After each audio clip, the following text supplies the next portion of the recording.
आणि आता महत्त्वाच्या 25 बातम्या आपण पाहूया। 10वी आणि 12वीच्या हॉल तिकिटावर जात प्रवर्गाचा उल्लेख, हॉल तिकिटावर कास्ट कॅटेगरी असा वेगळा कॉलम। बोर्डाच्या निर्णयाचा शिक्षण तज्ञ आणि शिक्षकांना देखील आश्चर्य। 10वी 12वीच्या हॉल तिकिटावर जात नाही तर प्रवर्गाचा उल्लेख, विद्यार्थ्यांच्या सोयीसाठी प्रवर्गाचा उल्लेख। बोर्डाच्या अध्यक्षांचं TV9 मराठीला स्पष्टीकरण।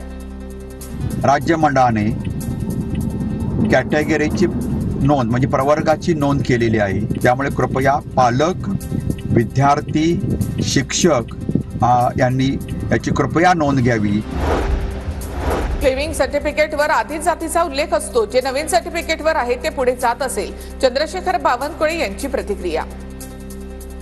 10वी 12वीच्या कार्डवर ऑलरेडी लिव्हिंग सर्टिफिकेटवर तर आपले कास्ट त्या ठिकाणी राहायची। मला वाटतं की जे लिव्हिंग सर्टिफिकेटवर आहे त्यानुसार ते पुढे जात असतं। 10वी 12वीच्या विद्यार्थ्यांच्या हॉल तिकिटावर जातीचा उल्लेख करणं गंभीर, शालेय शिक्षण मंत्र्यांनी यावर स्पष्टीकरण द्यायला हवं। सुषमा अंधारे यांची मागणी।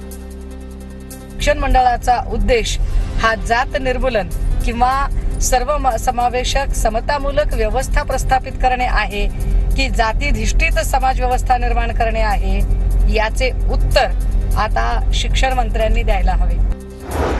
छोट्या जातीचे लोक कोण आहेत, उच्चवर्णीय कोण आहेत, या आधारावर सरकारला परीक्षा घ्यायच्या असतील, त्यातून कमी जातीच्या मुलींना नापास करता येईल का, हा प्रयोग होऊ शकतो, नाना पटोलेंचा आरोप।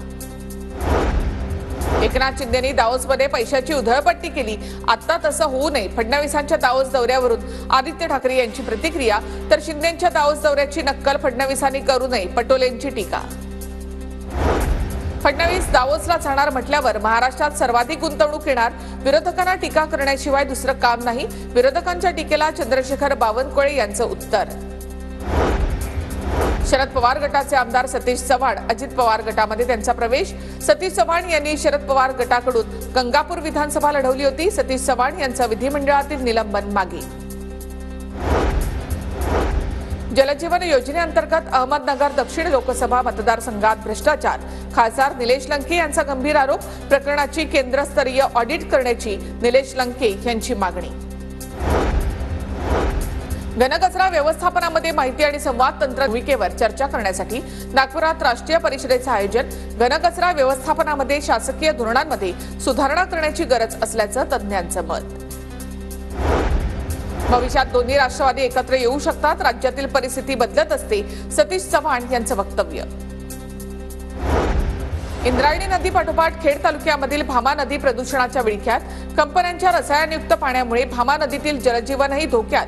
प्रदूषण करणाऱ्या कंपन्यांना सरकार पाठीशी घालत असल्याचा शेतकऱ्यांचा आरोप। कोण कुठला पालकमंत्री होणार हे मुख्यमंत्री ठरवतील, 26 जानेवारीपर्यंत सर्व जिल्ह्यांचे पालकमंत्री जाहीर होतील, मंत्री संजय शिरसाट यांची प्रतिक्रिया। सदावर्तेंच्या एसटी बँकेमध्ये 150 कोटींचा घोटाळा झाल्याचा आरोप। एसटी कामगार संघटनेचे अध्यक्ष संदीप शिंदे यांचा सदावर्ते यांच्यावर आरोप, तर आमच्यावर केलेले आरोप बिनबुडाचे, गुणरत्न सदावर्ते यांची प्रतिक्रिया। त्या संचालकानं जर माझं नाव बाहेर आलं, जर तू कुणाला सांगितलं तर डायरेक्ट डोक्यात गोळ्या घालील, त्याचा व्हिडिओ त्यांच्या मोबाईलमध्ये आहे। अशा प्रकारची दादागिरी संचालक मंडळाकडून, सदावर्तेंच्या संचालक मंडळाकडून केली जाते।